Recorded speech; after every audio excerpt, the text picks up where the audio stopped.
Wil Marie. Daar is jy.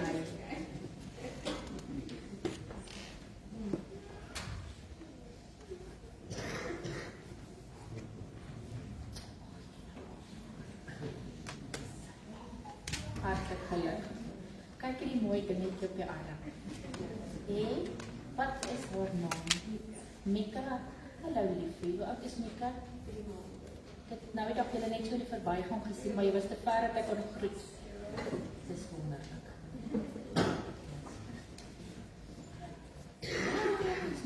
Sien, dankie Etienne.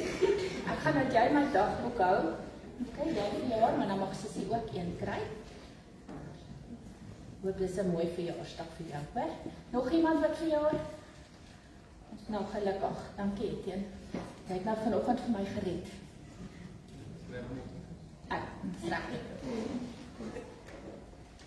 Goed, broers en susters, ek gaan vinnig net na die nagmaaltafel verwys.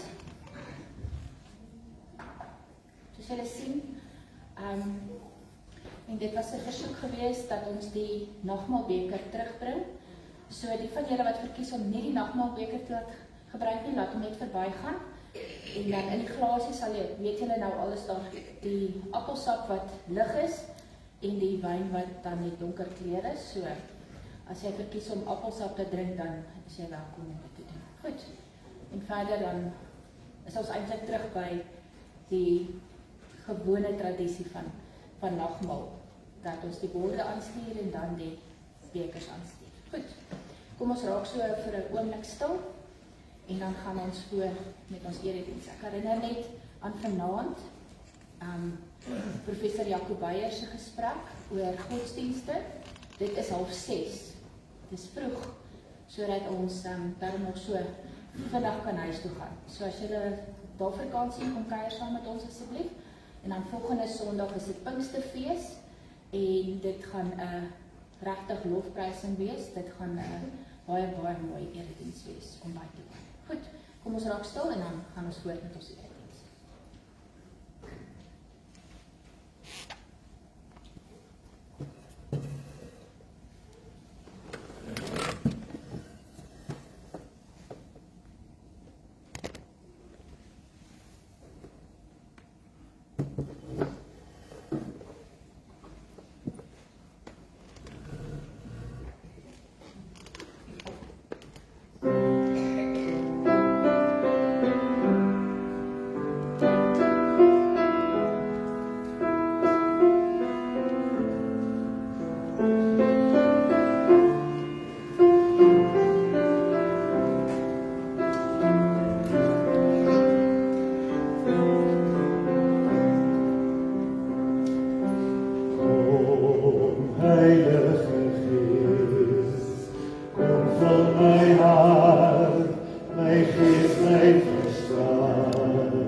Myself here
majesteit van die Here vir ewig duur.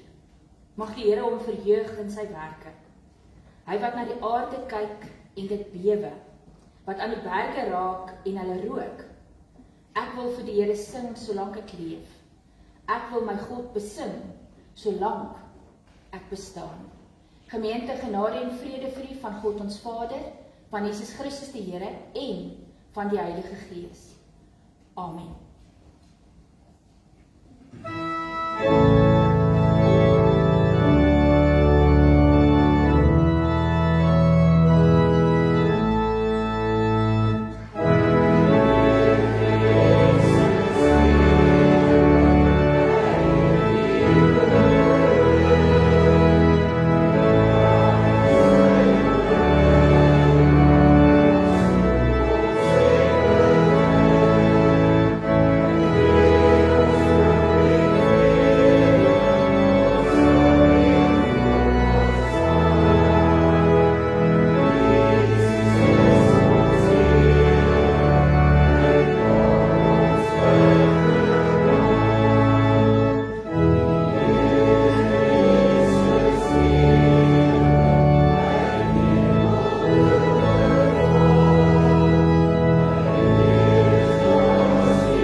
Ons luister vanoggend na die wil van God, soos wat Johannes dit vir ons beskryf in Johannes 14, vers 15 tot 21.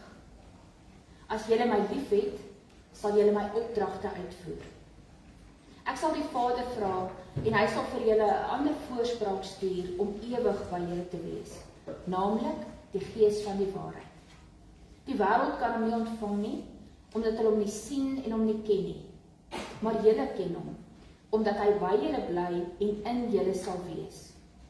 Ek sal julle nie as weeskinders agterlaat nie. Ek kom weer na julle toe.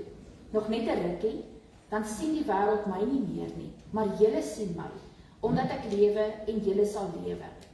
Daardie dag sal julle weet dat ek in my Vader is en julle in my en ek in julle. Wie my opdragte het en dit uitvoer, dit is hy wat my liefhet.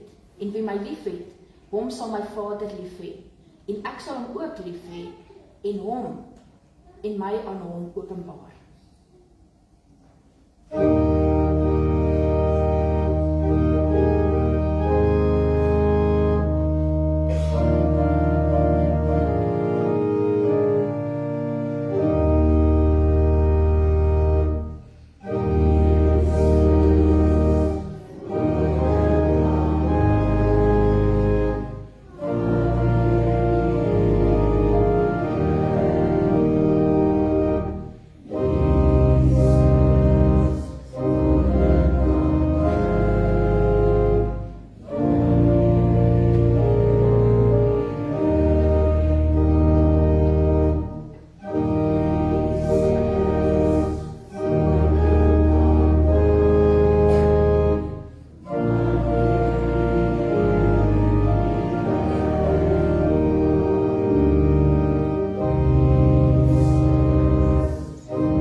aan doen, as julle beywer vir wat goed is. Maar selfs al sal julle moes ly, omdat julle doen wat reg is, moet julle dit as 'n voorreg beskou. Moenie vir mense bang wees of julle laat afskrik nie. In julle harte moet daar net heilige eerbied wees vir Christus die Here. Wees altyd gereed om 'n antwoord te gee aan elkeen wat van julle 'n verduideliking eis oor die hoop wat in julle lewe, maar doen dit met beskeidenheid en met eerbied vir God. Terwyl jy so bly sit, kom ons buig ons hoofde in gebed. Here ons God, baie dankie dat ons vanoggend hier by mekaar is. Dat ons hier is om U te eer, U te dien. Here, dat ons hier is omdat U ons uitgenooi het om ook aan die tafel te kom aansit. Daar waar ons U genade kan proe, kan ervaar, kan ken. Here, gee dat ons vanoggend daardie ervaring sal koester. Om te ervaar dat U ons uitnooi. Om te ervaar, Here, dat U vir ons plek maak aan die tafel. Dat U ons voed met alles wat ons nodig het, geestelik en liggaamlik. En dat U vir ons begelei. Dat U ons hier uitstuur met toerusting, met die krag van die Gees en met ons gawes om te gaan dien in U naam. Here, baie dankie dat U tafel vir ons soveel gee. Dat U woord vir ons versterk en vir ons baie duidelik laat verstaan waarmee U besig is in hierdie wêreld. En Here, waar ons self bang word, waar ons bang is om vir mense te sê wat ons glo en op wie ons vertrou, is dit U wat vir ons die woorde en die moed gee om te kan verantwoord ten opsigte van dit wat ons glo en wat ons vertrou. Here, baie dankie dat ons met afwagting uitsien na dit wat U woord vir ons wil sê. En dat dit werklik vir ons iets sal beteken. Dat dit ons aan die dink sal sit. Dat dit ons sal vra oor hoe ons dink en waarmee ons besig is. Here, dat dit ons ook tot by skuldbelydenis en gebed sal bring. Waar ons voor U staan en vir U moet sê, Here, ek skiet tekort. Help my om te verstaan.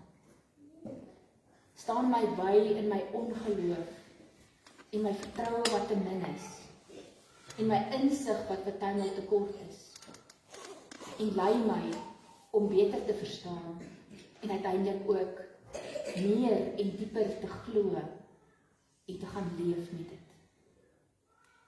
Dankie Here dat ons onsself aan U kan toewy en dat ons aan die begin van hierdie erediens vir U kan vra dat U vir ons daarin sal lei. Ons bid dit in die naam van Jesus ons Here. Amen. Ons skriflesing vanoggend, broers en susters, is Psalm 68. Ons gaan daar die eerste 11 verse en dan van vers 33 tot 36 lees. Soos julle kan sien, is dit 'n lang Psalm en dit gaan nie werk dat ons die hele Psalm vanoggend lees nie.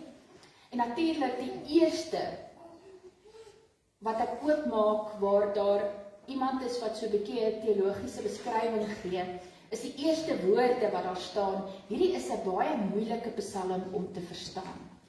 En toe besef ek, ons gaan moet vanoggend bietjie tyd spandeer met Psalm 68. Maar kom ons lees Psalm 68 vers 1 tot 11 en dan 33 tot 36. Vir die koorleier van Dawid, 'n Psalm, 'n lied. As God verskyn, spat sy vyande uitmekaar en die wat hom haat, vlug vir hom. Soos rook wegvaai, so dryf U hulle weg, soos wat in vuur smelt. So gaan die goddelose tot niet as God verskyn. Maar vir die regverdiges sal daar blydskap wees. Hulle sal juig voor God, hulle sal vrolik en bly wees. Sing 'n lied tot eer van God. Sing tot die eer van sy naam. Maak vir hom 'n pad wat op die wolke ry. En jubel voor hom wie se naam die Here is. 'n vader vir weeskinders en 'n beskermer van die reg van weduwees is God, in sy heilige woning. God laat eensames in 'n huisgesin woon, en lei gevangenes uit na vryheid. Maar wie teen God in opstand is, woon in 'n kaal woestyn. Toe u volk uitgelei het, o God, toe u deur die woestyn gestap het die aarde gebewe, en het die hemel dit laat reën voor u uit, daar by Sinai, voor God, die God van Israel. U het oorvloedige reëns laat uitsak, o God. U het u verdorde land weer lewe gegee. Die eie volk het daar gaan woon. In u goedheid, o God, het u dit vir die hulpelose volk bestem. Koninkryke van die aarde, hef 'n lied aan tot eer van God. Sing tot eer van die Here, tot eer van hom wat ry deur die hemele wat van die begin af daar is. Hy laat sy magtige stem weer klink.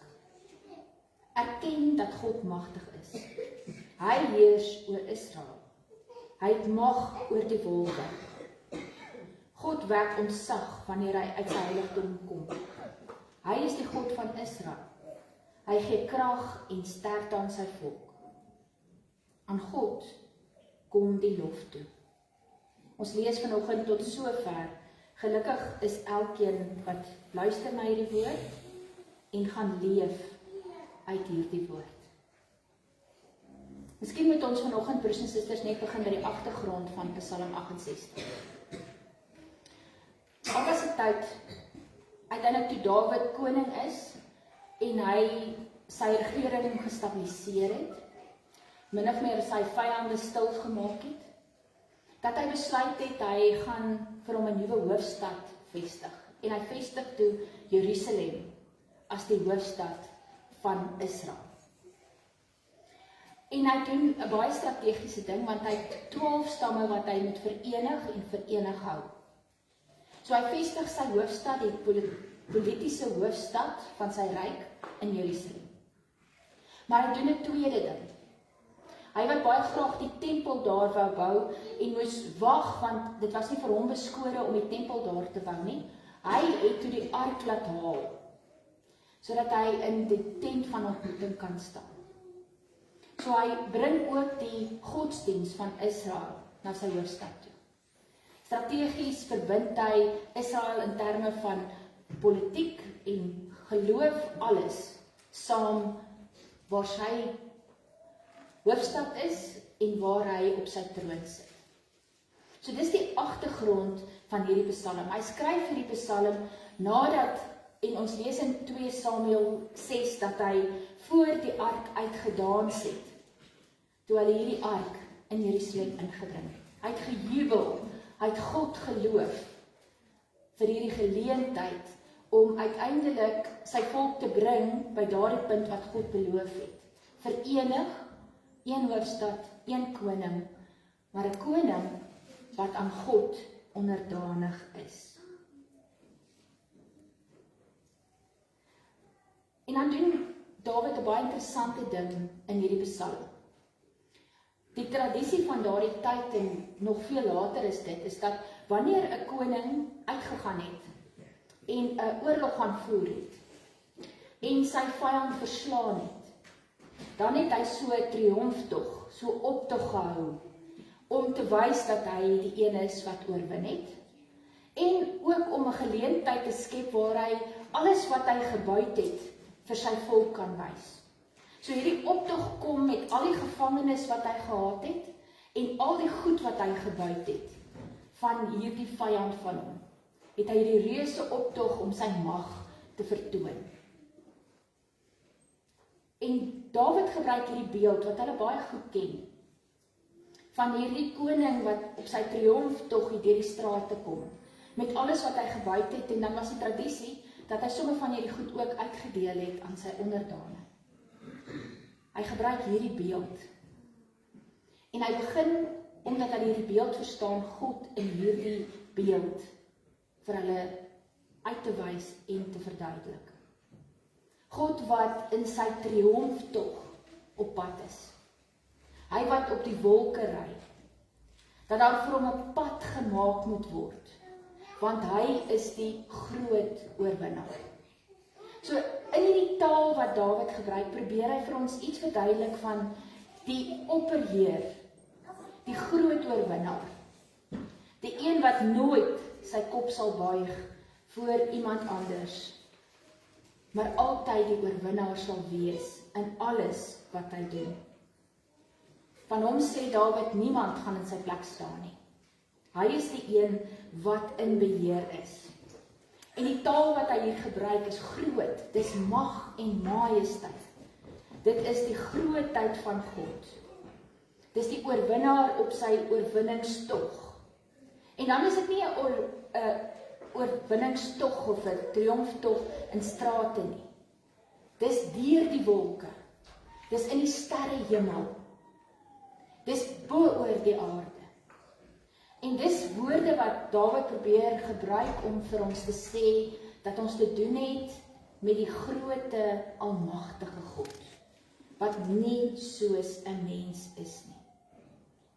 Dat wanneer ons praat oor God, praat ons oor sy majesteit en sy mag, sy oormag.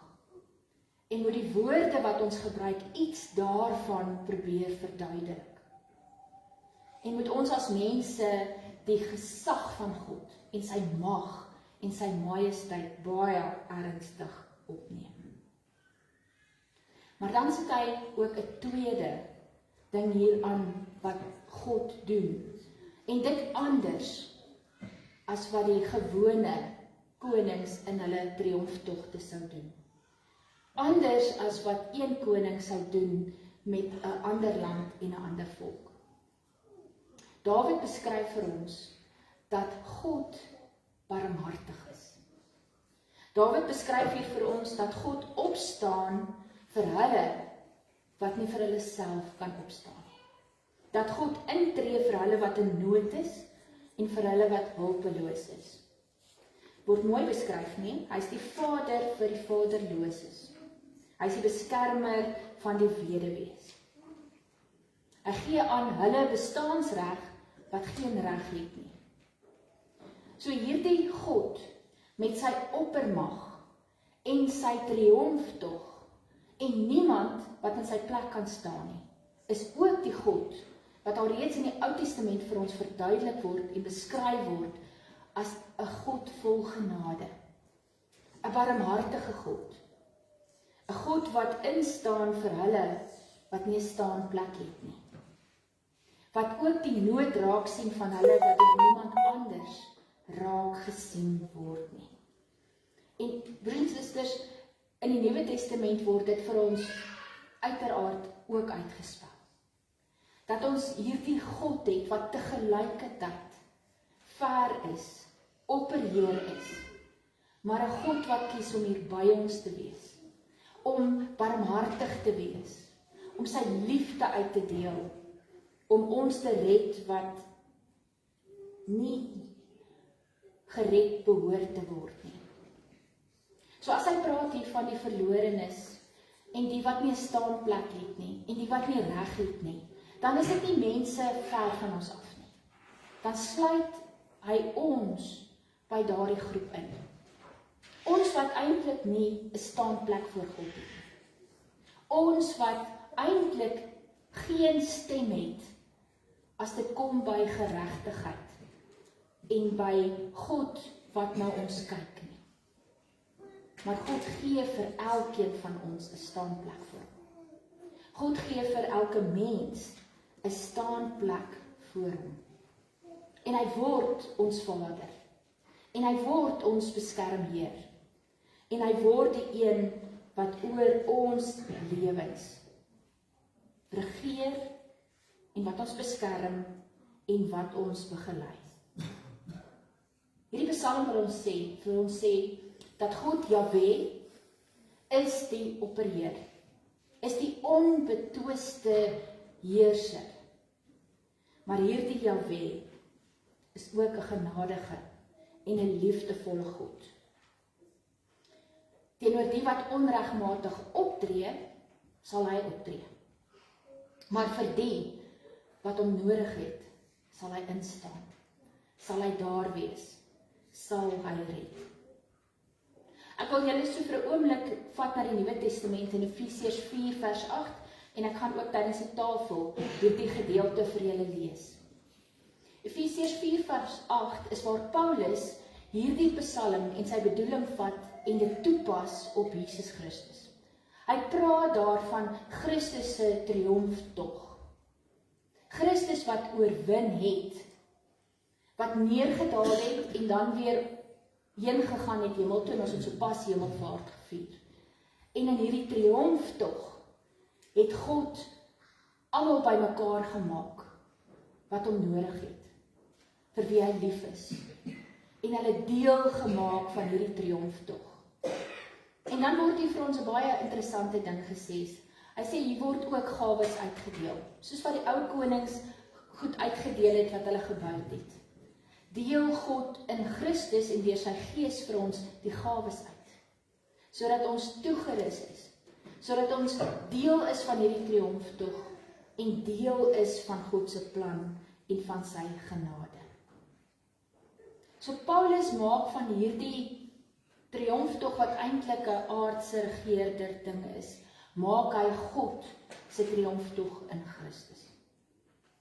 Christus wat gekom het en nie deur mag en majesteit en oorheersing kom red het nie, maar wat kom red het deur sy lewe te gee, deur in diens te staan van hulle wat dit nie verdien nie. Deur vir ons die Vader na ons toe te bring, sodat ons kan bely, ons het 'n Vader, ons is nie meer vaderloos nie. Maar ook hier, broers en susters, is daar 'n tweede aspek. As daar by Christus 'n onderstreep getrek word oor genade, en dit juis vir ons verduidelik word, herhaal word, dat ons met God se genade te doen het, kom daar ook die aspek van God se oordeel. Dit is ook teenwoordig in wat Christus kom doen het. In die Psalm staan daar as God verskyn. Daardie verskyn beteken God kom om te oordeel. God kom om te sê, die wat onregmatig optree, die wat nie in my diens staan nie, sal ek oordeel. Maar in sy oordeel sê hy, en die wat my hulp nodig het, sal ek beskerm. In Christus het hy vir ons kom wys, hoe lyk daardie oordeel. Dink vir 'n oomblik terug aan die kruis. Dink vir 'n oomblik daaraan dat Jesus moes sê, my God, waarom het U my verlaat? Dis God se oordeel. Dis God se oordeel oor die mensdom wat Christus op hom geneem het. So wanneer ons na Christus kyk en wanneer ons na die kruis kyk, sien ons te gelykertyd God se genade en sy oordeel. En moet ons net nooit misgis daarmee dat God nie oordeel nie. God oordeel, maar hy oordeel in Christus. En dis eintlik vir ons genade. Hoe onverstaanbaar dit ook al is. Dat God homself in ons plek kom stel, sodat ons gered kan word, alhoewel ons dit nie verdien nie. En daarom is Christus se heengaan 'n triomftog. Want hy is die oorwinnaar. En hy neem ons saam op hierdie oorwinningstog. Hy maak ons deel daarvan. Hy sê dat ons behoort aan hom. Hy gee vir ons sy Gees en sy gawes, sodat terwyl ons hier is, ons sy werk kan doen, omdat ons aan hom behoort en in sy naam moet besig wees. Dit sou baie verkeerd wees, broers en susters, om die taal van Psalm 68 te gebruik as 'n manier om mense by te praat oor God se oordeel. En 'n mens hoor dit. 'n Mens hoor dat mense die taal van die Ou Testament gebruik om te sê God gaan oordeel. En daardie dag gaan verskriklik wees. En ons gaan almal daar staan onder die oordeel van God. oomblik as jy dit doen, dan verloor jy hierdie tweede aspek van wat Psalm 68 sê en wat Efesiërs 4 vir ons sê. Dit is God se genade, God se vryspraak, God se liefde. Wanneer ons praat oor God se oordeel, dan begin ons by die kruis van die Here. Daar waar God geoordeel het en vrygespreek het en sy liefde gewys het. En waar hy vir ons oor en oor sê, julle wat dit nodig het, ontvang my genade. Vra dit van my. Smeek dit van my. Leef vir my. En daarom, broers en susters, wanneer iemand so oor oordeel praat, dan kan 'n mens eintlik baie rustig vir so 'n mens sê, ek weet hoe God se oordeel lyk. Ek het dit gesien toe my Here aan die kruis gehang het. En God se oordeel het my gebring tot by sy genade. Het my gered, het my vrygemaak. Het my vrygemaak van vrees, sodat ek volledig kan leef. Onthou dat God gesê het, hy is die Vader van die vaderloses. Hy is die beskermheer. Hy is die redder en die verlosser.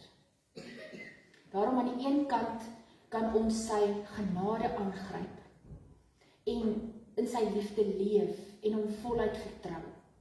En aan die ander kant hoef ons nie bekommerd te wees dat hy in sy oordeel wispelturig is nie, want hy is nie. Hy het vir ons gewys hoe lyk sy oordeel. Hy het vir ons gewys hoe ernstig is dit, maar dat sy seun dit op hom geneem het, sodat ons daardeur gered kan word. Hierdie Psalm wil vir ons 'n groot stuk waarheid verduidelik. Hy wil vir ons sê, waar God beweeg, verander alles. En dis waar God beweeg in ons wêreld, in sy seun en in sy gees, verander alles.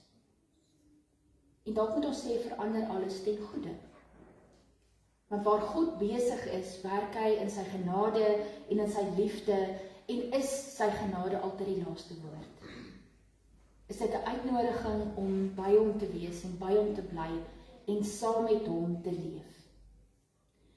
Dit gaan my verstand te bowe, broers en susters, dat mense en groepe in ons wêreld vandag kan verkondig, God is aan hulle kant.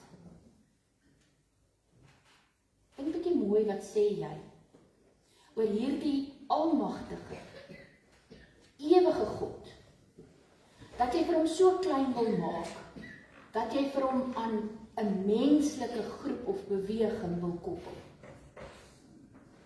Dis verkeerd om te dink dat God aan 'n mens, 'n groep, 'n gedagte, 'n idee se kant sal staan. God staan waar hy staan.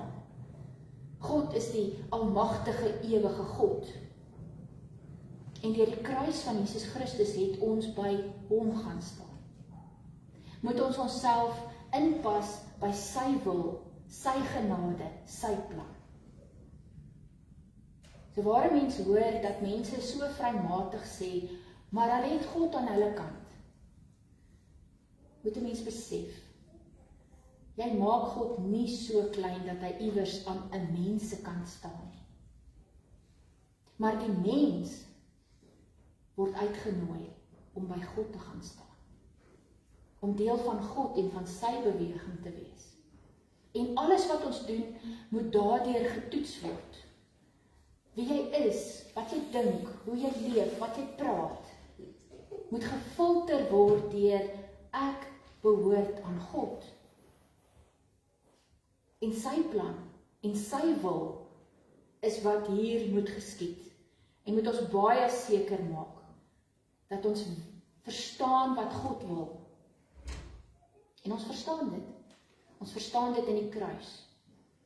Ons verstaan dit in sy genade en sy oordeel wat tegelykertyd gebeur. En hy wat ons deel maak van sy genade en wat ons saamvat in sy triomftog. Maar ook vir ons leer om te gaan dien. Want die een wat aan die kruis gehang het, was 'n dienaar. Hy het nie met mag en majesteit gekom nie. Hy Hy het gekom om te dien en te red. En waar ons in die wêreld beweeg ons nie met mag en oorheersing en ek sê vir jou nie. Ons beweeg as dienaars van die dienaar. As mense wat hierdie liefde en hierdie genade moet gaan leef. Dit moet wees vir ander mense.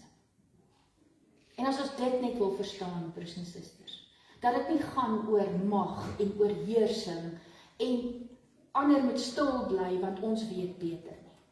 Maar dat dit gaan daaroor dat ons met liefde gaan dien. Dat ons gaan versorg. Dat ons mense gaan wys wie is die Vader van die vaderloses. Wie is die beskermheer, wie is die oorwinnaar. En as ons dit besef in hierdie wêreld, dan verander alles. Want God laat alles verander. Daar's geen sterker mag, geen groter krag in ons wêreld as God se liefde aan die werk nie. En as ons dit net wil verstaan en dit net wil leef, dan verander alles vir ons. Want God nooi ons uit. Hy nooi ons uit om deel van sy triomftog te wees, maar nie om mag te bewys nie, om liefde uit te deel. Om met daardie genade en daardie liefde te gaan leef en dit aan ander te betoon. Om op hierdie manier God se gesig vir ander te gaan wys. En hulle uit te nooi om by God te kom staan. Om deel van hom te word. Ons is hier om saam met die Gees te beweeg in ons wêreld, want God beweeg in hierdie wêreld. En waar ons beweeg en waar die Gees beweeg, daar sal God laat verander. Daar sal hy sy genade bewys. Amen. As ek my geleentheid gee, gaan ek nou vir die formulier voorhou, sodat ons die nagmaal kan bedien. Daarvoor gebruik ek die wisselformulier vir die bediening van die nagmaal. Geliefdes in ons Here Jesus Christus, die Here Jesus het voor sy dood, saam met sy disippels brood en wyn geneem, en vir hulle gesê, hulle moet dit gebruik tot sy gedagtenis. Daarom vier ons die nagmaal. Die nagmaal is een van die kerk se 2 sakramente, tot versterking van ons geloof. Met die tekens van brood en wyn, verseker Jesus Christus ons deur sy Gees, van ons gemeenskap met God en met mekaar. By die tafel van die Here is ons ook saam om God te verheerlik. Ons glo dat die Here deur sy Gees by hierdie feesmaal teenwoordig is. Wanneer ons die brood en wyn ontvang, herinner dit ons dat ons verlos is deur die dood en die opstanding van Jesus Christus. Deur geloof in Jesus Christus het ons saam met hom gesterf en staan ons saam met hom op tot 'n nuwe lewe. Die nagmaal wil ons daarvan verseker dat ons aan Christus deel het. By hierdie maaltyd rig die Here ons hoop ook op 'n hemelse feesmaal, saam met God en al die gelowiges. Ons behoort vir ewig aan God. Daarom hoef ons niks te vrees nie. Christus is die een wat was, wat is en wat kom, die Here van die toekoms. Rondom die tafel word die gemeenskap van gelowiges sigbaar. Ons het almal deel aan hierdie brood en wyn. Die liefde wat God aan ons skenk, bind ons aan mekaar. Voor ons aan die tafel aansit, moet ons eers onsself ondersoek en afvra of ons bereid is om met ons doen en late hierdie band van liefde te versterk. Ons is bewus van ons eie sonde en het daaroor berou. Omdat Jesus Christus ons vergewe, mag ons aan sy tafel aansit.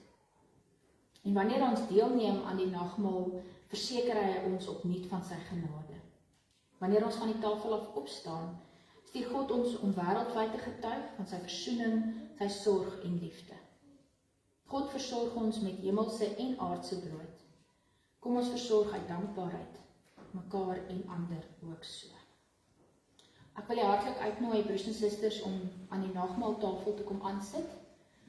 Almal wat 'n belydenende lidmaat is van hervormde gemeente of enige gemeente wat op dieselfde belydenisgrondslag as ons staan, is welkom om aan ons tafel te kom aansit. Soos wat dit ons gebruik is, gaan ons van voor af agtertoe en elke gedeelte, elke groep hier, Jy beweeg vorentoe en as daar nie plek is aan die tafel nie, sit rustig, dan sit jy by die volgende tafel aan. Goed, broers en susters, terwyl ons dan nou voorberei om by die tafel te kom aan, kom ons sing die 297, daar die eerste en die derde vers.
Wat in die banke of in die stoele bedien wil word, dan sal jy jou hand opsteek by die tweede tafel. Nee. En dan sal jy daar bedien word, so steek net jou hand duidelik op en hulle sal vir jy bedien. In die moederskamer is dit gereed, so jy kan jouself ook daar rustig help, wanneer dit vir jy goed is. Goed, broers en susters, kom, alles is gereed, kom sit aan die tafel van die Here.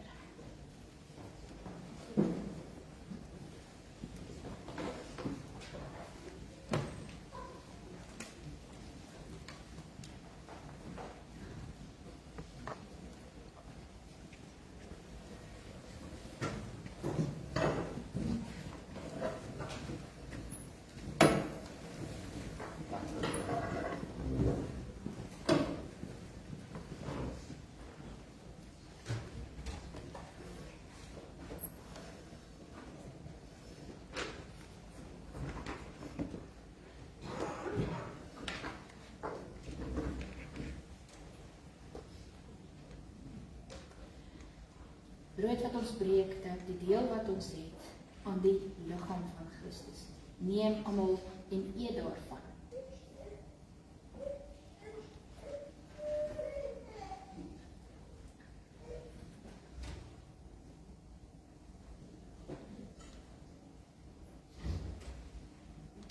Beker van danksegging waaruit ons drink, die deel wat ons het, aan die bloed van Christus. Terwyl julle daarvan drink, herdenk die Here, totdat hy weer kom.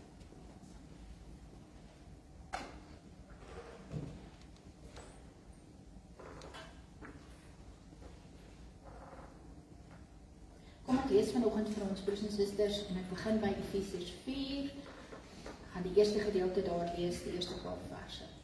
Ek druk julle dit op die hart. Ek wat 'n gevangene is, omdat ek die Here dien. Laat julle lewenswandel in 'n ooreenstemming wees met die roeping wat julle van God ontvang het. Wees altyd beskeie, vriendelik en geduldig, en verdra mekaar in liefde. Lê julle daarop toe om die eenheid wat die Gees tussen julle gesmee het te handhaaf, deur in vrede met mekaar te lewe. Daar is net een liggaam en net een Gees. So is daar net een hoop waartoe God julle geroep het.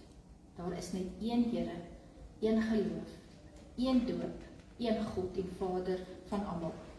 Hy wat oor almal is, deur almal werk en in almal woon. Broers en susters, kom ons sing dan nou, en ons sing lied 415, daar die eerste vers.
Kom broers en susters, alles is gereed, kom sit aan die tafel van die Here.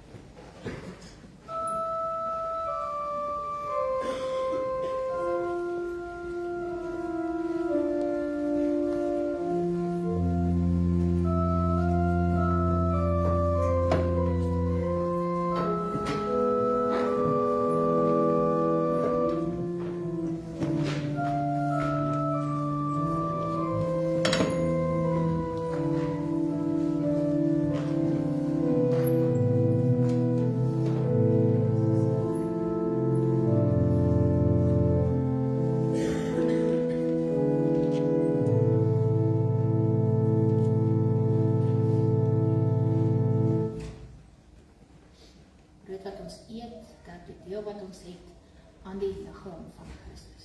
Neem almal daarvan.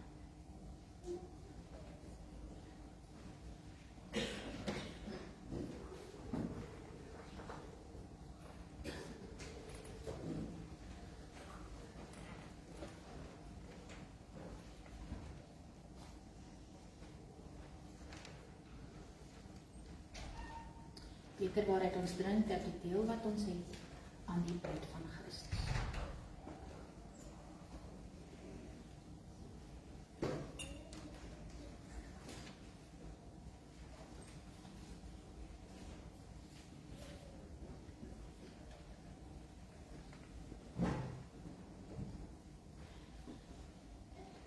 Kom ek lees nou vir ons die gedeelte in Efesiërs waarin Psalm 68 dan ook opgeneem word. Aan elkeen van ons is 'n genadegawe gegee, volgens die mate waarin Christus die gawes uitgedeel het. Daarom sê die skrif, toe hy na die hoogte opgevaar het, het hy kruisgevangenes saamgeneem en gawes aan mense gegee. Hierdie uitdrukking, hy het opgevaar, veronderstel dat hy eers neergedaal het na wat laer is, naamlik na die aarde toe. Die een wat neergedaal het, is ook die een wat opgevaar het, bo alle hemelruimtes uit, om alles met sy teenwoordigheid te vul. En die gawes wat hy gegee het, is apostels, profete, evangeliste, herders en leraars. Sy doel hiermee was om die gelowiges toe te rus vir hulle diens en vir die opbou van die liggaam van Christus. So kom ons uiteindelik almal tot die werklike eenheid in ons geloof en in ons kennis van die Seun van God. Dan sal ons, sy kerk, soos 'n volgroeide mens wees, so volmaak en volwasse soos Christus. Kom ons sing dan nou die tweede vers van lied 415.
Alles is gereed, kom sit aan die tafel van die Here.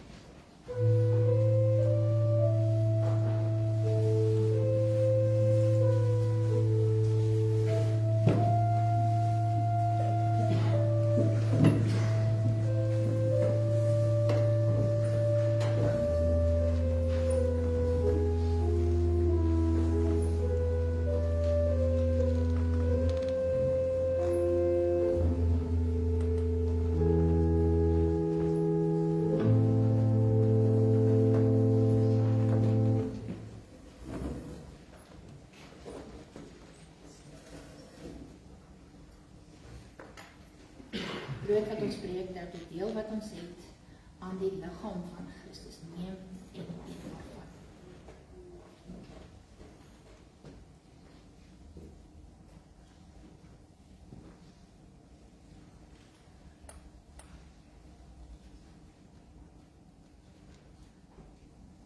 Beker waaruit ons drink, dat die deel wat ons het aan die bloed van Christus. Elke keer as ons daarvan drink, herdenk ons hom totdat hy weer kom.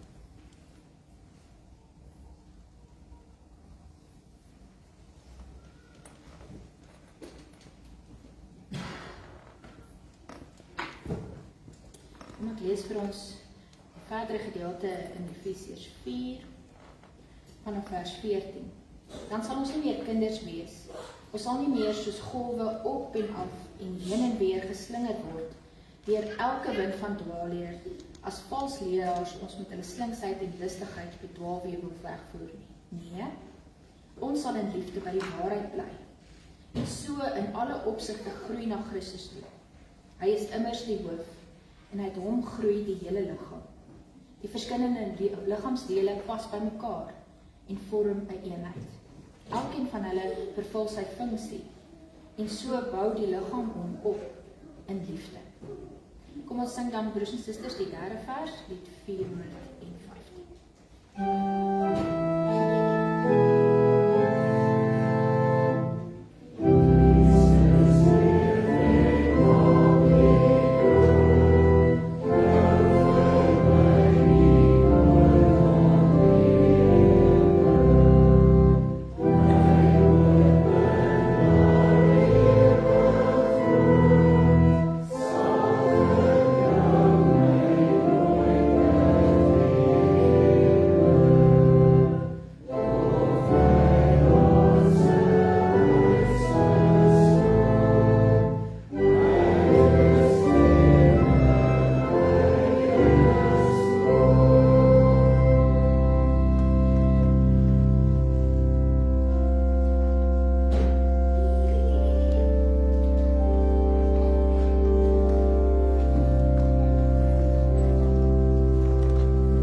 Alles is gereed, kom sit aan die tafel van die.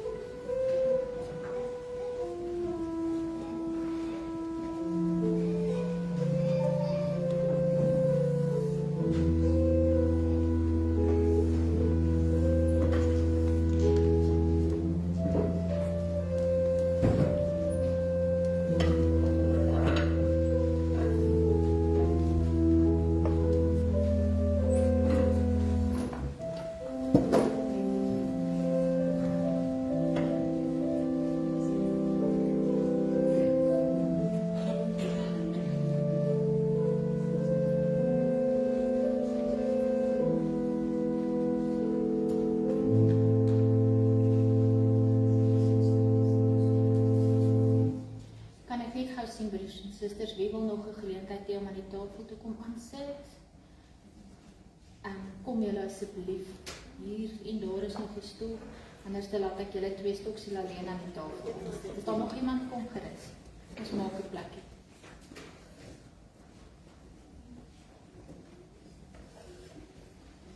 En net nog so 'n stoel of twee nader plek asseblief.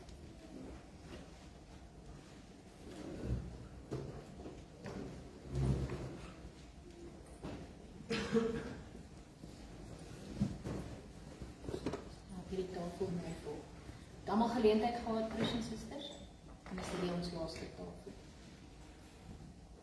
Brood wat ons eet, dat die deel wat ons het aan die liggaam van Christus. Neem en eet daarvan.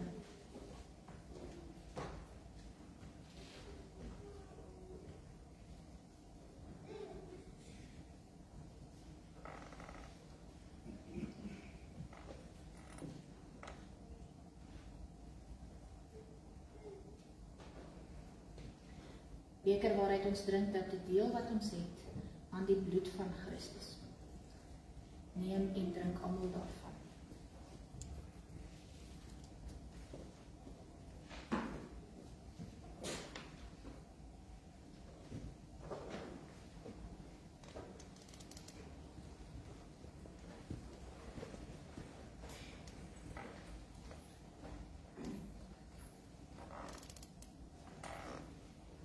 Kom ek lees vir ons nog 'n gedeelte hier in Efesiërs 4 vers 17, die ou en die nuwe lewe. In die naam van die Here doen ek 'n ernstige beroep op julle. Moenie langer soos heidene lewe nie. Hulle gedagtes lei tot niks. Hulle verstand is verduister en hulle het geen deel aan die lewe wat God skenk nie, omdat hulle hardnekkig in hulle onkunde volhard. Hulle het heeltemal afgestomp geraak en hulle met onversagbare drang aan losbandigheid oorgegee, om alles wat vuil is te doen. Maar dit is nie hoe julle Christus leer ken het nie. Julle het toch van hom gehoor, en omdat julle sy gehoor, is julle onderrig volgens die waarheid wat in Jesus is. Hou dan op om te lewe soos julle vroeër gelewe het. Breek met die ou sondige mens in julle, waardeur sondige begeertes verteer word. Julle gees en gedagtes moet nuut word. Lewe as nuwe mense, wat as die beeld van God geskep is. Lewe volkome, volgens die wil van God, en wees heilig. Kom ons sluit vanoggend, broers en susters, die nagmaaltafel af, met lied 417, en dit kan ons al 2 verse daar sing, asseblief.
Nadat ons geleentheid gehad het, broers en susters, om aan die tafel van die Here te sit, om te hoor van sy genade, om dit te beleef.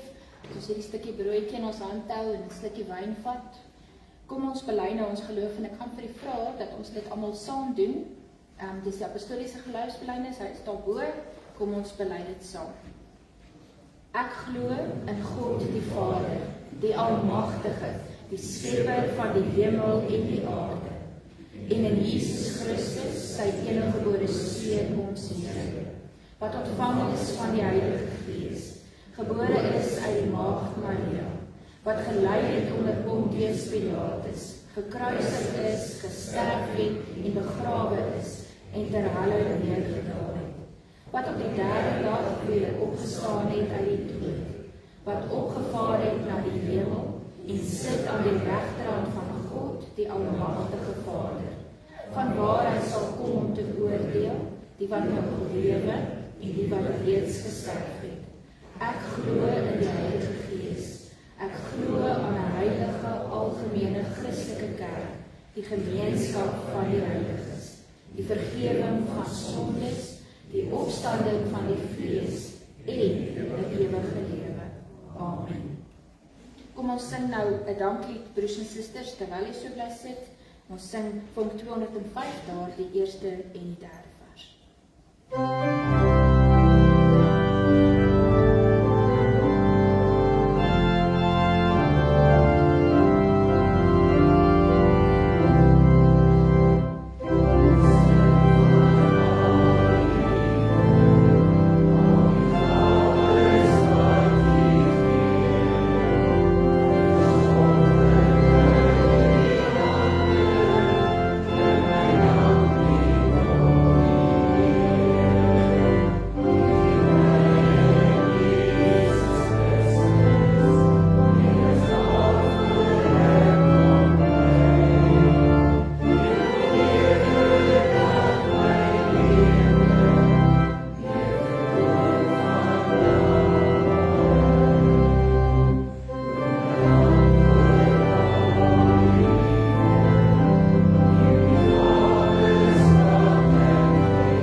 Ons Vader wat in die hemel is, laat u naam geheilig word.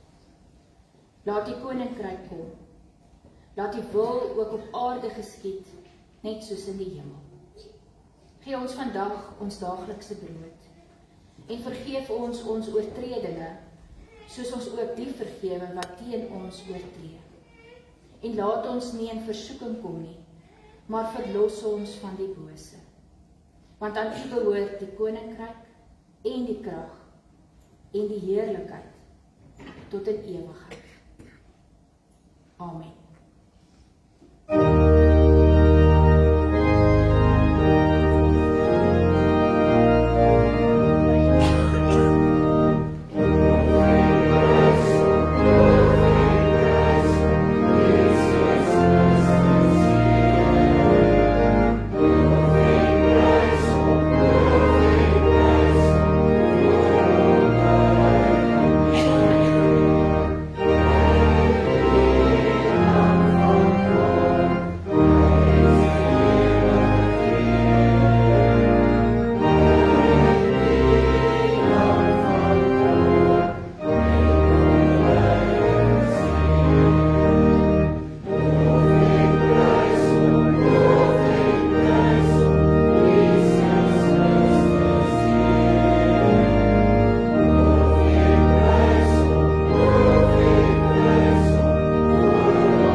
die Here en gaan in sy vrede. Die genade van ons Here Jesus Christus, die liefde van God en die gemeenskap van die Heilige Gees sal by julle elkeen wees. Amen.